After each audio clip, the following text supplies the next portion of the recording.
Hello, welcome back to another video. I'm Kay Medallia. I'm an artist, comic book artist, fine artist. I love to draw and illustrate, and I'm working on my new long-form comic called The Artistic Haunting. These are some pages. And I was just sat here reading some comics. I picked up some of these old comics here in little town Orangeville, Ontario. I'm spending some time in Ontario, so I was just popping into all the comic book shops, and I picked up some comics to read. So I was sitting here, I'm drawing some comics, and I was reading some comics, and I thought, you know what, it'd be fun to share all the things I've been reading. So we've been back in Canada. We live in the UK, but we've been spending time in Canada since the middle of December until the middle of March. And I recently got back into drawing comics. So what that also meant is I recently got back into reading comics. And because I love making comics, and I've always wanted to make comics, and I cannot read a comic book without itching to make a comic. And for the last however many years, I've not been able to produce comics because I've been building a company and doing other books. So it's been not a productive few years. But now that I started working on The Artistic Haunting, I am able to pick up comics again and just dive right in to reading them. So since getting back, I've gotten a bunch. These are all my unread comics here, this little pile here. This is all the comics I've read since getting back. Pretty cool. These are the manga I have to read. These are the manga I have read. Currently reading One Piece. So I was thinking today I would just kind of flip through this box, look at the different titles, and have a little chit chat about what I've been reading. So I'll jump over to that right now. Okay, well, here we go. Let's have a little look-see what we got. We got the Ace. Yeah, I've been reading mostly horror comics, and I've, I wouldn't think of Archie as exactly horror, but anything kind of Halloween-based, and it's great, look at all this. It's fun, and my stuff tends to kind of skew towards kind of all ages, so I think that's okay. On to the B's. Many Deaths of Batman. I don't read many Batman, superhero, vigilante stuff, but there was a box of comics for $1, so I picked out a few I didn't love, but these kind of made it into the collection. This collection, part 2, 1 and 2, need to get the third part.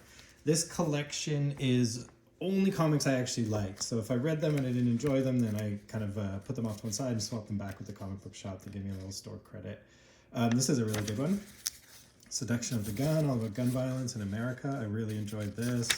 This is set in 1991, yet it could have been published today, so it's pretty fascinating stuff. Okay, on to the C's. El Capitano Planiato. Captain Planet, that's the first issue. Found that at the flea market somewhere here in Ontario. I can't remember where, but, or off the top of my head, know exactly what the flea market area was, but it was near my parents, near sort of Tottenham, Palgrave, that kind of area. But okay, and then issue 2. That's fun. I found this first for a couple dollars, found the first issue for a little bit more. But altogether comics are just so inexpensive for what you get, and I love all the old advertisements and everything. It's almost my favorite part. Okay, another one of these Archie horror series, which, as I said before, it's not what you'd expect to be horror, but it's really fun, really fun. And I think probably my favorite part is the artist they choose. They just choose really cool, modern artists. That's a cool advertisement there. And I think they've done a really good job of picking, indie feeling artists. It's no one I actually know that artists I've read before that are doing it in here, but it's clearly kind of in a vibe of modern comics. It's crazy to see things like Archie kind of gets so many revamps over the years. Oops, drop that one, pick it up quickly. Okay, and what do we got here? Weird Mysteries. This is another one of the Archie horrors, pretty cool. They're not too gruesome or anything. But again, and also I don't know if they're all ages, really. It doesn't say on it outright, but I don't think they are. This is a really fun one. This is a 1-of-1. Just found it in a comic book shop, Darklawn. It looks like the artist kind of never went on to make anything else again, but what a cool cover, And what do we got here? DC House of Horror. had to try that. You know, I'm not, again, into that superhero-y, but this was really fun, again, because it's just horror tropes. And some of them are really powerful. I thought, like, as in, like, the writing was really strong and memorable. Even though they're just 4 or 5 pages, it was really fun. Lobo, this is a Lobo appearing in The Demon. He's a character I'm really liking. Apparently he's going to appear in a film before too long, but he's just such a funny, kind of narcissistic sadist, you know, really good stuff. So, and the reason I really liked Lobo is not this issue, but an issue I'll show you just in a bit. The artist on that was just so good. Another Batman one. I picked this up for $1. I think the art was okay, and like the story was okay, barely memorable, but I did like this kind of, yeah, see that cover? Pretty cool. So I think I might have just kept a hold of it because of that. This was a cool series, Dwellings. Got the alternative cover of number 1. Number 2, number 3 just came out last year. I think it was originally published by Blackbird Press or something, and then was brought out again by Oni. I think it was done on Kickstarter as well initially. So, and just the art style is really charming. Really, really charming. I found the first book to be the strongest, really strong, and then it kind of got consistently less strong as it went on, which I was a little disappointed with. I'm not gonna lie. That's all my Fs. I haven't got an F yet. I must have one that I haven't read yet. And we're on to the G's. Garbage Pail Kids. These were okay. They're nothing, but they came with some free some like exclusive Garbage Pail Kid cards. And so I wanted them for that, but they were pretty fun. I think they went to Snotterdam as opposed to Amsterdam and that sort of thing, traveling through time. So I'm not showing them off that well, sorry. But yeah, they're pretty good. But you know, they're not exactly like kept in my mind because of like I'm gonna go back and look at the style or anything like that. This was really cool. I've been reading these little short story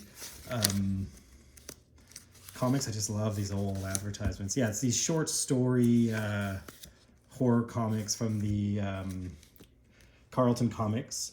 I think these were published about the 80s. And this whole book is done by Ditko, and Ditko appeared a lot in this series, who's the creator of Spider-Man. The co-creator. This was a fun series, Little Monsters. I've been enjoying this. I only got the first couple books, and I'd like to have more. And I do have a few more, but later on, so I haven't been able to read them. But that's a really cool one by Jeff Lemire. Sorry, I didn't show you the art on there, but I would like to. It's like digitally drawn, but really nice and scratchy. That's not... The artist is Dustin Nugent, and Jeff Lemire is the writer, who is also, you know, popular artist as well and writer. Just all around talented fella. This is the Lobo issue I was talking about. This art was so cool. I don't know why. Just the detail in every page. It was really aspirational for me. When I was reading this, I'm just like, I love it. It's so playful. And, you know, my stuff's not like funny like this at all. It's all kind of realistic so far. But I don't know. There's something about this art that really spoke to me. Or, yeah, spoke to me is probably putting it too you know, sort of loftily, but I just loved it. I just thought the artist was like really, really in control of what they're doing and having fun, and then the colors on top, fantastic. There you go. I think that the artist is Val Zemeckis. Maybe John Dell did the color, I'm not sure. Okay, but for the sake of moving on, here we are, another one of these Archie horror comics. This one was really good. Madam Satan. Couple short stories in there. I think 2 stories, and this is an alternative cover. I just thought it was so fun. I grabbed both of those. I really like those. I'd like to grab more. Monster on the Prowl. Monsters, plural. You got more than one monster in this book. It's kind of a horror book, but I like that it's just old, and it does have the sort of golem and everything. I love it. It was pretty cool, but it's kind of like not terribly noteworthy. This is a new series that just started, number 1.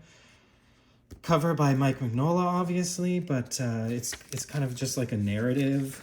I barely remember it now, looking through it, but I have the second issue on hold at the local comic book shop here in Cambridge, Ontario, where I'm staying for a few months, so I'm excited to read that. On to N, Necroscope. This is a famous book by Brian Lumley, a famous horror book that was adapted into a comic. When I first read it, I thought, oh, it's a bit weird, like overpainted, and, you know, it just... the story was, you know, impenetrable because it's just issue 1, and it's quite an epic story, it seems like. But by the time I got to the end, I thought, oh, I actually liked it. It was cool, and the art was actually pretty fun, you know. And I don't mind hand-painted comics. I just usually find them a bit over-rendered and overworked, where comics to me, are served better if they're a lot lighter. This is a fun one. So it's written by George Romero, and then different artists working on it.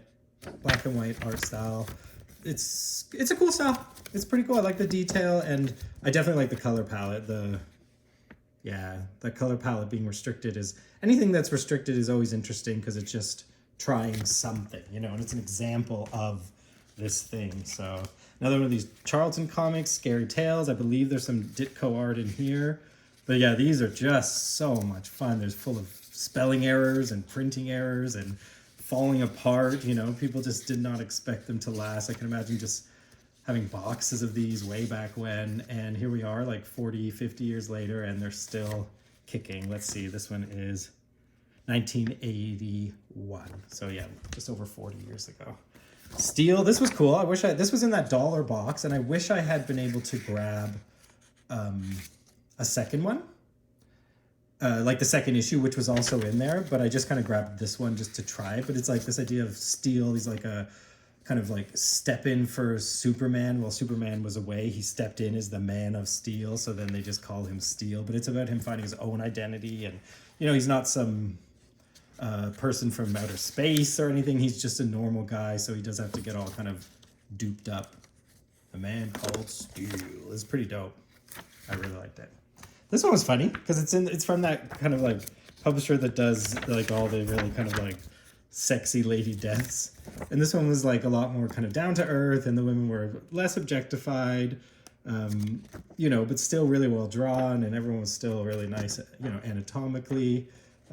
Bit of male objectification there, not bad. And it was surprisingly interesting about this like female witch getting her revenge on people who did bad by her. So she's not quite as evil as Lady Death, but she's still just as fierce. So that was pretty fun. I wouldn't mind finding another one of that one day. Okay, here's this really exciting new series by the first book in forever to have Eastman and Laird, the original creators of Ninja Turtles. They brought out this, it's called The Last Ronin, and it's the story of the final Ninja Turtle.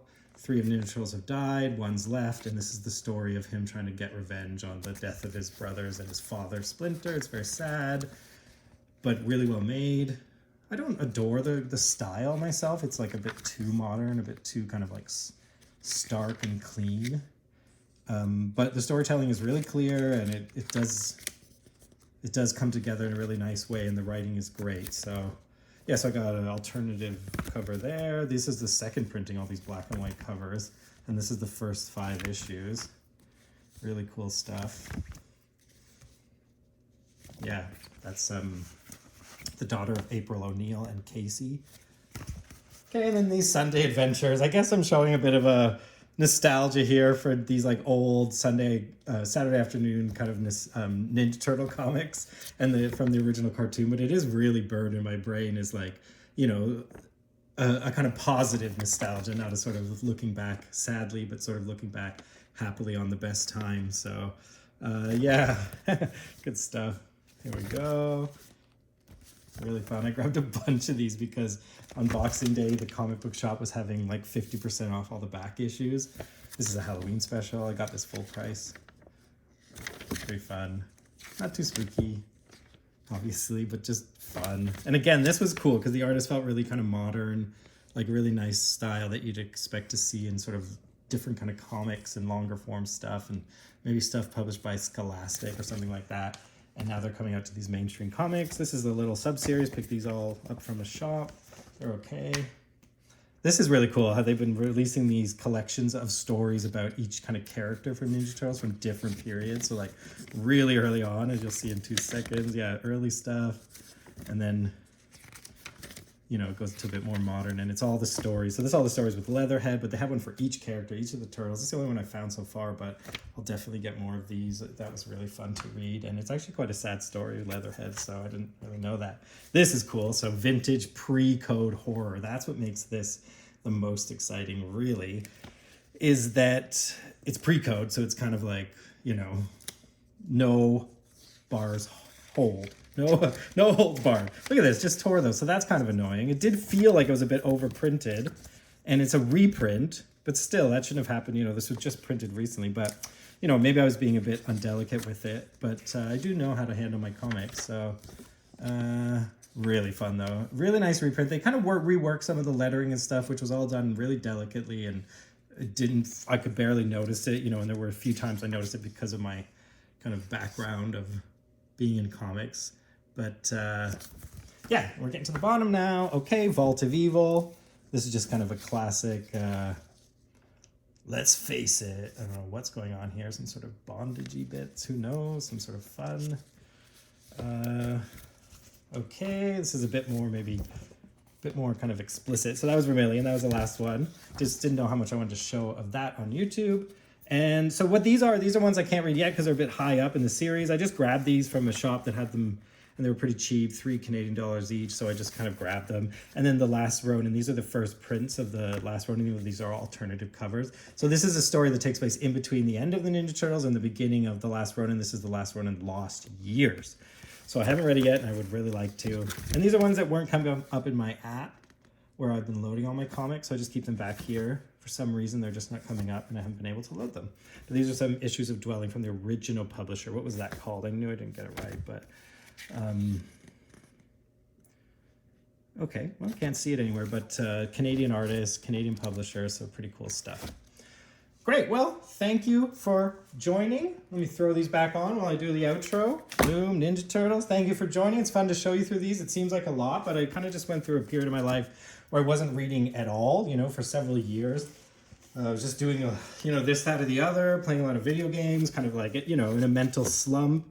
For reasons I think a lot of us went through, you know, with kind of like world events. But so coming back to it, it's been really fun to kind of get back into it. That's probably all I'll get up there. So anyways, thank you so much for joining me again. And please, before you go, like and subscribe. I'm up to 13 followers or subscribers. So I think with your help, we could get to 14. So that would be fun. But either way, it's been really cool to just kind of share this stuff with you. So yeah, take care. Much love. Peace out. Keep making comics.